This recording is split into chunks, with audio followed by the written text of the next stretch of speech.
परमात्मा का बहुत बहुत धन्यवाद। और आज हम एक ऑडियो लेकर आए हैं जो सच में परमात्मा हमारे मन में लगाया, क्योंकि परमात्मा का वचन हीरे मोती जवाहर से भी कीमती है।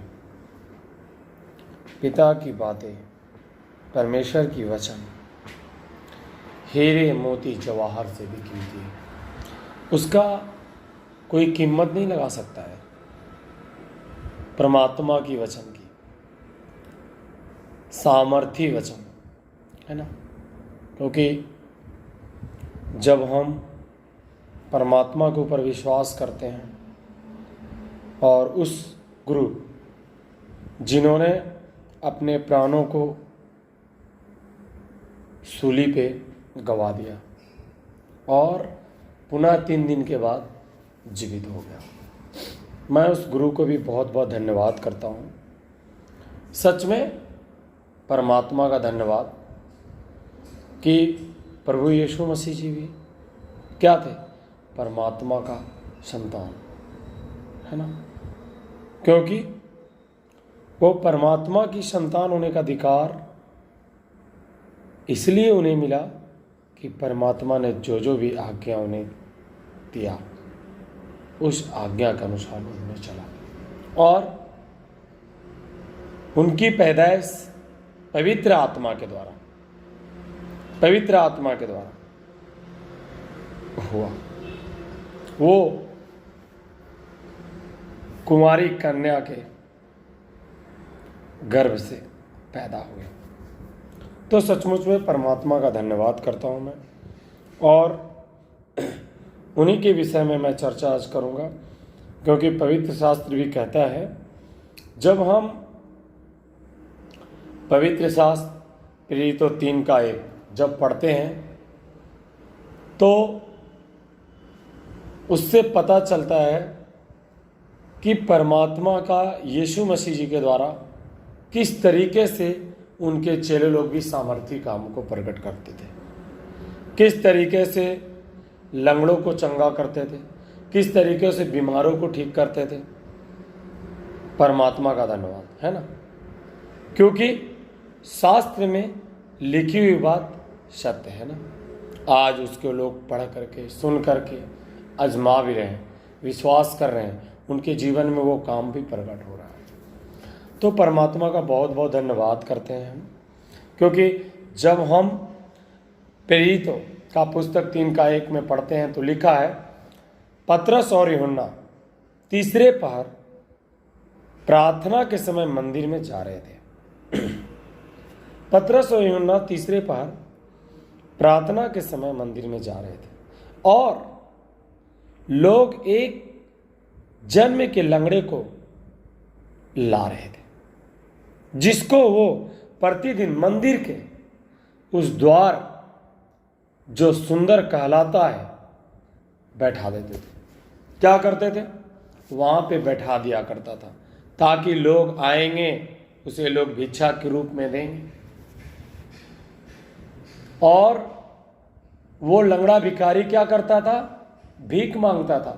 लोग आज भी आप कहीं देखे होंगे, मंदिर में चौराहा पे बेचारे बैठे रहते हैं, भीख मांगते हैं, लोगों की दया आता है उनको दे देते हैं। लेकिन पतरस और यूहन्ना यीशु मसीह जी का चेला, वो कहाँ जा रहे थे? वो भी जा रहे थे प्रार्थना के समय मंदिर जा रहे थे, वो भी जा रहे थे। सारे लोग जा रहे थे, वो भी जा रहे हैं। जैसे आज भी मंदिर में लोग जाते हैं सारे लोग, तो बहुत सारे लोग जाते हैं। वो दोनों लोग जा रहे थे, पर वो यीशु मसीह जी के चेले थे, और बेचारे बहुत गरीब भी थे, कोई उतना अच्छा नहीं थे। तो जब लंगड़ा भिखारी भिक्षा मांग रहा था तो लोग क्या कर रहे थे? उसे बहुत, कोई पैसा दे रहा था, कोई 100 रुपया दे रहा था, कोई 200 रुपया दे रहा था, बहुत दे रहा था। लेकिन परमात्मा का धन्यवाद, लंगड़ा भिखारी का नजर पतरस और यूहन्ना पे पड़ा। तब जब उन्होंने भरी निगाह से देखा, तब पतरस यूहन्ना ने कहा, तुम मेरी ओर क्यों देखते हो? मेरे पास तो कुछ नहीं है। लेकिन विश्वास भरी निगाहों से देखता रहा लंगड़ा भिखारी, और उन्होंने कहा कि जो आपके पास है और आप मुझे दे दोगे, वो सचमुच में मुझे संसार के लोग नहीं देगा या नहीं दिया। तब उन्होंने कहा, ऐसी बात है? जब ऐसी बात है तो मैं अभी कहता हूं, यीशु मसीह नासरी के नाम से उठ, चल फिर। और लंगड़ा भिखारी उछलने कूदने लगा और वो बहुत खुशी और आनंदित हो गया। सच में परमात्मा का बहुत बहुत धन्यवाद। अगर हमारे पास घर, मकान, बंगला, गाड़ी, सब कुछ है, लेकिन मुझे एक दूसरे के सहारे चलना पड़ता है, एक दूसरे से मांगना पड़ता है, एक दूसरे से सहारा लेना पड़ता है, वो जीवन बेकार है। लेकिन अगर हमारे पास कुछ नहीं है, लेकिन हम सारे काम करने के लिए खुद सक्षम हैं, खुद कर सकते हैं, उसका वो जीवन हमारा अच्छा है। पर वो जीवन अच्छा नहीं है कि हम बहुत धनवान हैं, लेकिन हमें एक दूसरे से सहारा लेकर चलना पड़ रहा है। तब उन्होंने भी परमात्मा को धन्यवाद किया, ईश्वर के ऊपर विश्वास किया। तो सचमुच में आज यीशु मसीह जी नासरी के नाम से जो कोई लोग भी विश्वास करते हैं और पिता से मांगते हैं, पिता उन्हें देता है। क्योंकि परमात्मा जब तक उनके बेटे के नाम से परमात्मा के पास लोग नहीं जाए, तब तक परमात्मा उसे वो चीज़ को नहीं दे सकता है। इसीलिए हम ऐसे बहुत सारी कहानियाँ, बहुत सारी चीज़ें, समझने की चीज़ें, हम परमात्मा के ऊपर विश्वास कैसे करें? क्योंकि परमात्मा का वचन बनावटी बातों पे नहीं, परंतु सामर्थ्य पे टिका है। क्योंकि परमात्मा है तो वो हमारे जीवन में काम करे। मैं इनको पुकारूंगा, वो हमारी बातों को सुने, तभी मैं उनको मानूंगा ना। तो सचमुच में परमात्मा है जो हमारी बातों को सुनता है, हमारी बातों को सुन करके हमारे लिए जो काम है वो काम को करते हैं। हमारा जीवन अच्छा हो जाता है, मन अच्छा हो जाता है, विचार अच्छा हो जाता है, कुसंगति से बच जाते हैं जब हम परमात्मा को याद करते हैं, परमात्मा को धन्यवाद करते हैं। इस तरीके से परमात्मा के साथ हमें चलना है। खुद भी खुद जब हम परमात्मा के साथ चलेंगे तो परमात्मा खुद ब खुद आपको, हमको उसके वचनों के अनुसार चलने के बाद पिता आपको सामर्थ्य बनाएगा। आपके अंदर में धैर्य रखने की शक्ति होगा, आपके अंदर हिम्मत होगा, आप व्याकुलता किसी बातों में नहीं आएंगे। आपका जीवन खुशी का जीवन होगा, आनंद का जीवन होगा, बहुताई का जीवन होगा। क्योंकि परमात्मा का वो सामर्थ्य वचन आपके जीवन में काम करता रहेगा। परमात्मा हमारे पास है, आपके पास है, सबके पास है। वो मनुष्य की बनाए हुए चीज़ों में नहीं रहता, वो खुद की बनाए हुए मंदिरों में रहता है, खुद की बनाए हुए मस्जिदों में रहता है। और खुद का बनाया हुआ मंदिर मस्जिद उसका कौन है? मनुष्य। हम हैं, आप हैं, उसमें वो बसता है। सभी प्राणियों में जो उसके ऊपर विश्वास करते हैं, जो परमात्मा ने जिन्हें उन्हें बनाया है, उसके अंदर वो वास करता है।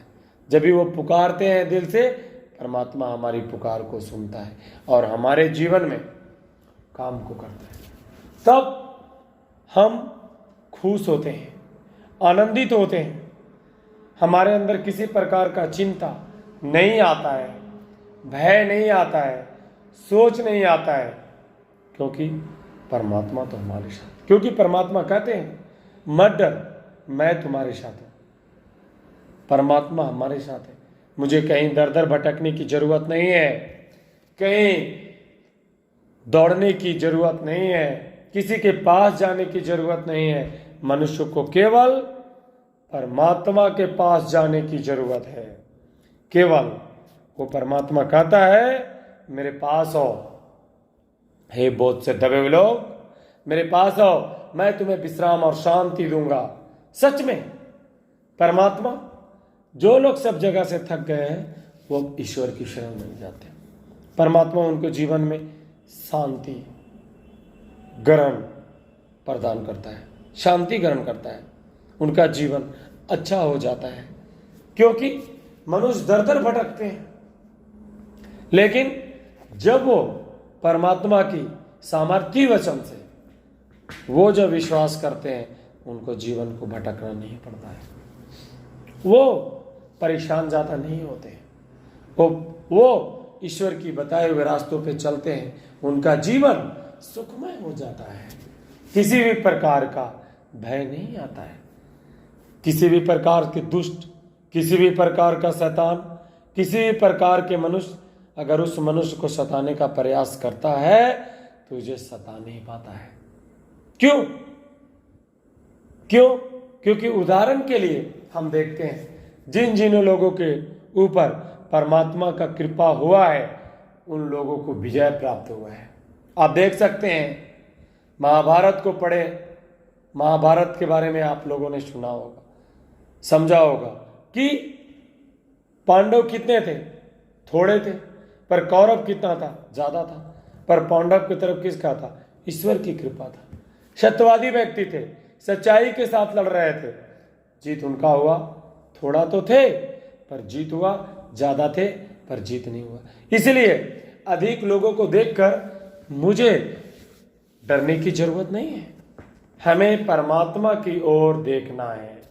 परमात्मा मुझे जैसे अग्रसर करते हैं उस तरीके से चलना है, तब हमारा भी परमात्मा हमारे कामों में, अगर हमारे कामों में कोई विघ्न बाधा पहुंचाता है तो परमात्मा उस कामों से आपको मुक्ति दिलाएगा, उसे वो दुष्ट को परास्त करेगा, वो दुष्ट भी आपके मित्र बन जाएंगे।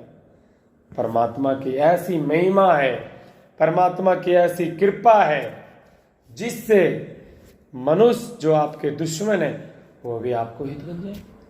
आपके पास आएंगे आपको मारने के लिए, लेकिन आपके पास बैठकर आपसे दोस्ती कर लेंगे। क्योंकि परमात्मा तो कुछ भी कर सकते हैं, दिन को रात, रात को दिन बना सकते हैं। परमात्मा से बड़ा संसार में कुछ भी नहीं है, वो सब कुछ करने वाले हैं। आज बड़े बड़े मंत्री जब शपथ लेते हैं तो ईश्वर के नाम से शपथ लेते हैं। आपने देखा भी होगा, जब शादी विवाह की कार्ड छपता है तो सबसे पहले शादी ब्याह के कार्ड में भी लिखा रहता है, परम पिता परमेश्वर की आशीष अनुकंपा से। उनके नाम के बिना कोई काम नहीं हो सकता, उनके नाम के बिना सारा काम अधूरा है। क्योंकि परमात्मा ही है जो संसार को बनाया है, और परमात्मा ही है जो जीवन को शांति आनंद पूर्वक चला सकता है। उसके जीवन में हर एक बाधाओं विघ्न को अलग कर सकता है, मनुष्य का जीवन सुखमय बना सकता है। इस प्रकार का काम परमात्मा कर सकते हैं, क्योंकि परमात्मा का बनाया हुआ सारा ब्रह्मांड, सारा सृष्टि किया हुआ है। फिर हमें किसके पास जाने की जरूरत है? सीधा परमात्मा के पास जाने की जरूरत है। और परमात्मा के पास जाने के लिए हमें किसी प्रकार की विधि नियम कानून की जरूरत नहीं है। परमात्मा के पास जाने के लिए मनुष्य को खर्च करने की जरूरत नहीं है। सिर्फ परमात्मा के पास जाने के लिए मनुष्य को मन ठीक करने की जरूरत है।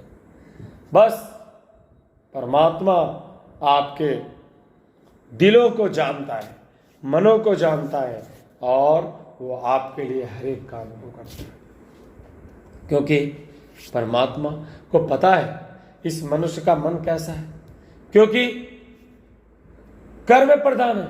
जिस प्रकार के लोग कर्म करते हैं उस प्रकार का उसको प्रतिफल मिलता है। हम अच्छे कर्म करेंगे, परमात्मा हमारे लिए अच्छा, क्योंकि मनुष्य को परमात्मा ने बनाया लेकिन उसे स्वतंत्र कर दिया, आजाद कर दिया।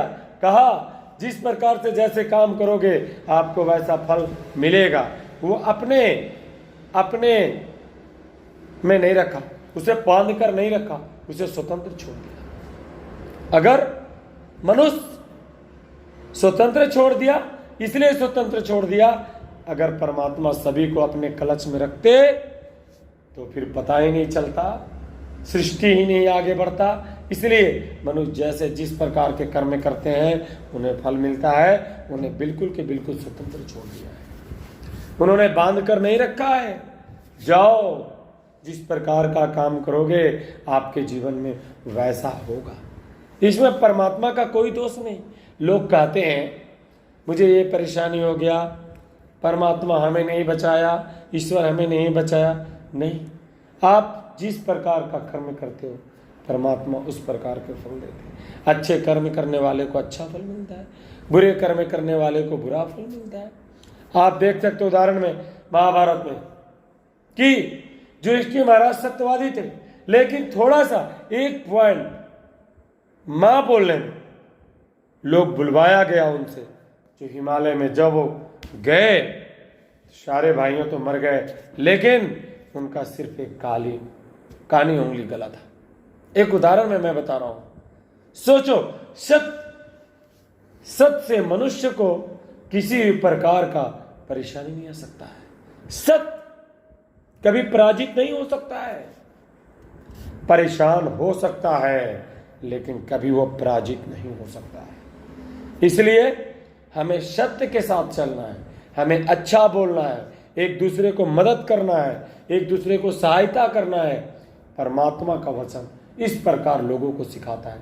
माता पिता को सेवा करना है और माता पिता को कभी भी तकलीफ नहीं देना है। जो परमेश्वर के वचन में होकर के भी अपने माता पिता सास ससुर को तकलीफ देते हैं वो परमेश्वर के योग्य नहीं है।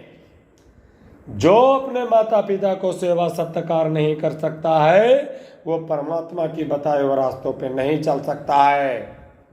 इसलिए परमात्मा भी उसे तुच्छ समझता है, बेकार समझता है। अगर हमारा भाई या तो हमारा पड़ोसी हो, जितना भी गलती करे हमारा अधिकार है उसे क्षमा करना, उसके प्रति बुरा कसर लगाना मेरा काम नहीं है। इस प्रकार से हम परमात्मा के साथ चलेंगे, परमात्मा हमारे जीवन में काम करेगा। कोई बात नहीं है, अगर हमारा बैरी भी है तो बैरी भी मित्र हो जाएगा, क्योंकि बैर से बैर कभी शांत नहीं होता है। बैर को शांत करने के लिए निर्वैर की आवश्यकता पड़ता है। उसी प्रकार से जो हमारे लिए बुरा सोचते हैं परमात्मा का वचन उनके लिए अच्छा सोचता है, अच्छा बात बताता है, उसका जीवन अच्छा हो जाता है। इस प्रकार से परमात्मा के वचन में चलने से लाभ मिलता रहेगा, जीवन में शांति मिलता रहेगा। तो आज के लिए इतना ही, फिर अगले बार हम आप सबसे मिलेंगे। अगर आप लोग हमारे चैनल पे नए हैं तो हमारे चैनल को सब्सक्राइब लाइक जरूर करें, ताकि मेरा नया नया ऑडियो आपके तक पहुंचता रहे। तो ठीक है, परमात्मा का बहुत बहुत धन्यवाद और आप सबका भी धन्यवाद।